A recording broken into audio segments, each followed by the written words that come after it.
Picture someone doing pull-ups with 50 kilograms hanging from their waist. 5 reps, 10 reps, clean, controlled, full range of motion. Does anyone honestly think that person's back is small? Now picture someone doing dips.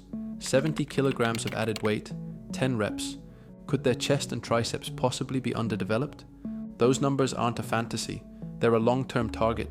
And here's the thing, chasing those numbers, even getting halfway there, will build a back, a chest, and a set of arms that most people will never develop in a decade of gym training. Because when someone achieves that level of strength on a bodyweight movement, the muscle required to produce it is already there. It had to grow first. That's not a theory. That's how muscle physiology works. This video covers the 4 exercises that make those numbers possible. No gym required.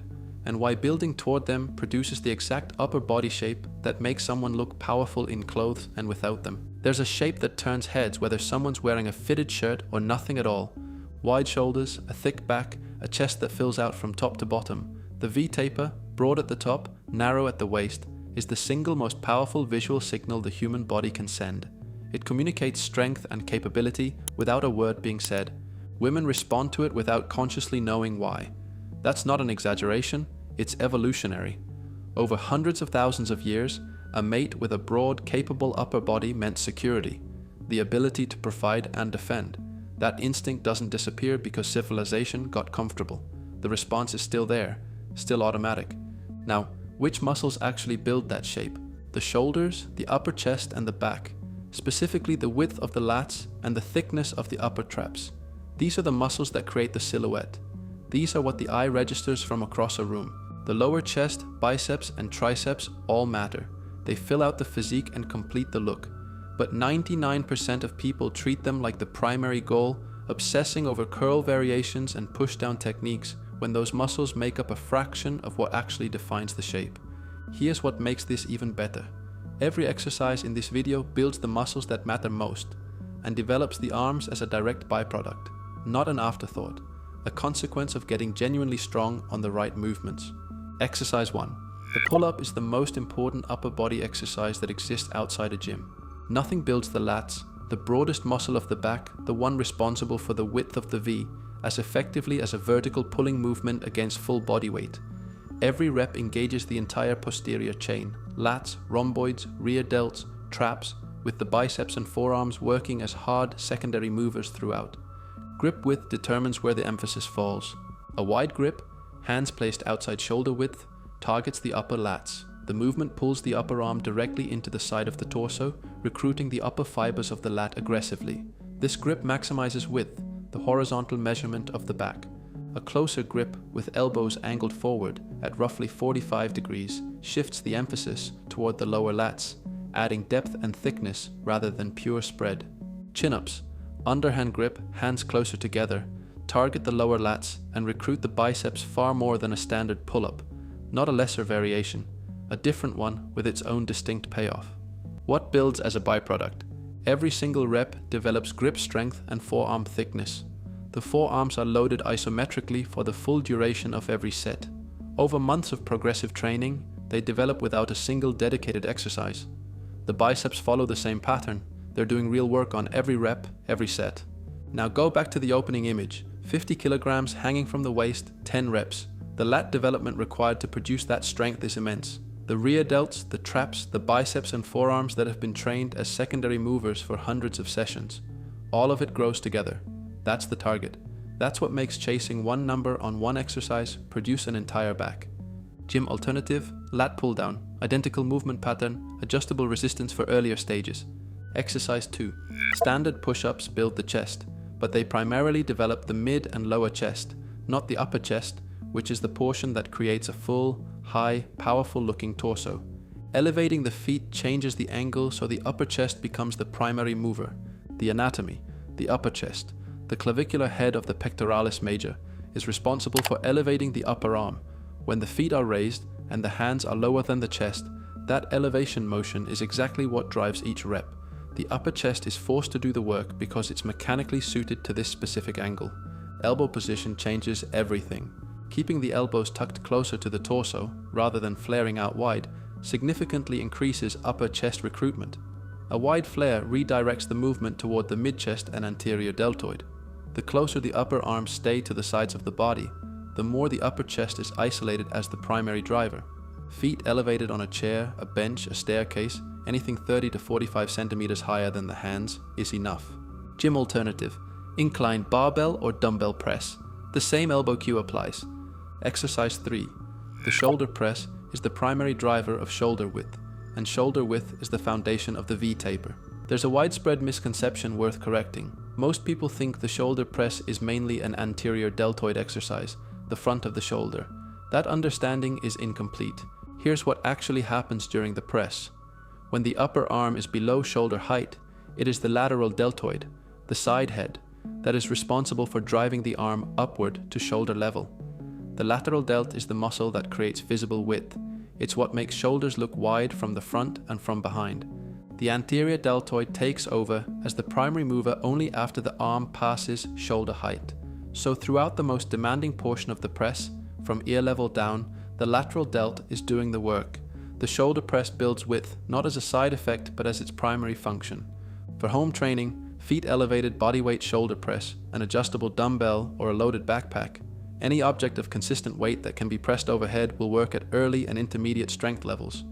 If you choose to go with your body weight, a handstand shoulder press is a great long-term goal, and you can always add weight with a weighted vest. Gym alternative: barbell overhead press or machine shoulder press. If you're finding value in this, do me a favor and hit subscribe.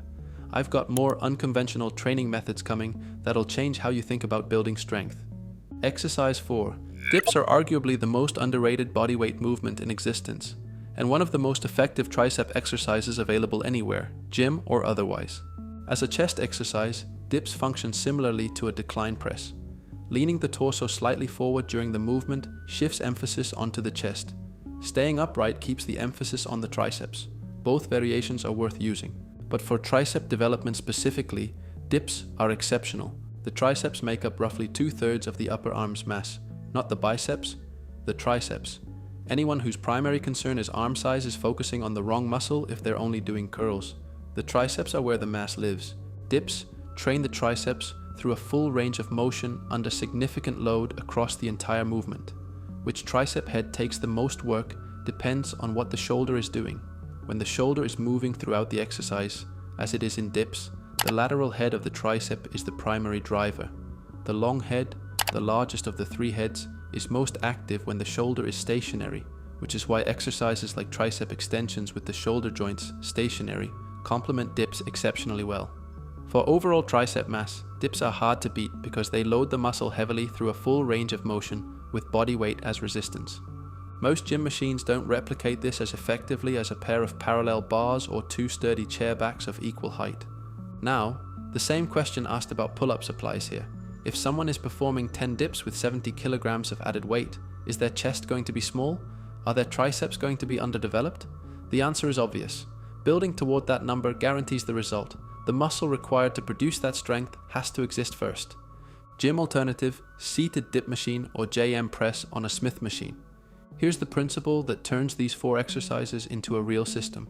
Progressive overload, consistently increasing the demand placed on the muscles over time, is the signal that training is working. But there's an important nuance to understand, because not all strength gains mean the same thing. When someone starts a new program and performs new exercises, strength increases fast, often within the first 2 weeks. That early progress feels like proof the training is working, but most of it is the nervous system adapting. The body is getting better at coordinating the movement, recruiting the right motor units, producing force more efficiently. That's neural adaptation, real but not muscle growth. After that initial phase, the easy gains slow down. Progress becomes harder to earn. That's when it starts to count, because the strength being built at that point is no longer coming from movement skill. It's coming from actual increases in muscle tissue. A bigger muscle has more contractile fibers and more cross-sectional area. It can produce more force. That's the strength that matters. This is why consistent progression over a long period of time on the same exercise is the real indicator of muscle growth. 1 month of progress on pull-ups could be neural adaptation. A year of progress, adding reps, adding sets, eventually adding weight, means the muscle has grown. There's no other explanation. The practical application: when pull-ups become easy at a given rep count, add a rep, add a set, or add weight. When dips feel effortless at 15 reps, the stimulus has dropped. Increase the load. The body adapts to demand. Consistently raise that demand over months and years, and growth is unavoidable. These 4 exercises are ideal for exactly this reason. They are simple to progress on. No complicated technique changes, no new movements to learn every few months. The movement stays the same. The load and volume increase over time. That's the entire system. The 50 kilogram weighted pull-up and the 70 kilogram weighted dip are not arbitrary numbers. They represent what years of consistent, progressive training on 2 movements produces. Getting even halfway there will build more muscle than most people accumulate in a lifetime of varied, unfocused training. 4 exercises, a pull-up bar, a pair of dip bars, or 2 sturdy chair backs, maybe a set of dumbbells and a weighted vest. That's the entire toolkit, and the goal is simple. Get stronger on these movements over a long period of time. The shape follows from the strength follows from the muscle, and the muscle follows from consistent, progressive work on movements that demand it. If you want a structured program built on exactly these principles, 12 weeks, 0 machines, progressive overload designed around the way your body actually moves, that's what No Gym Warrior was built for. The full training protocols, the week-by-week progression, and the complete movement library are in the link in the description. 12 weeks, 1 tool, a body that works. Thanks for watching, and I'll catch you in the next one.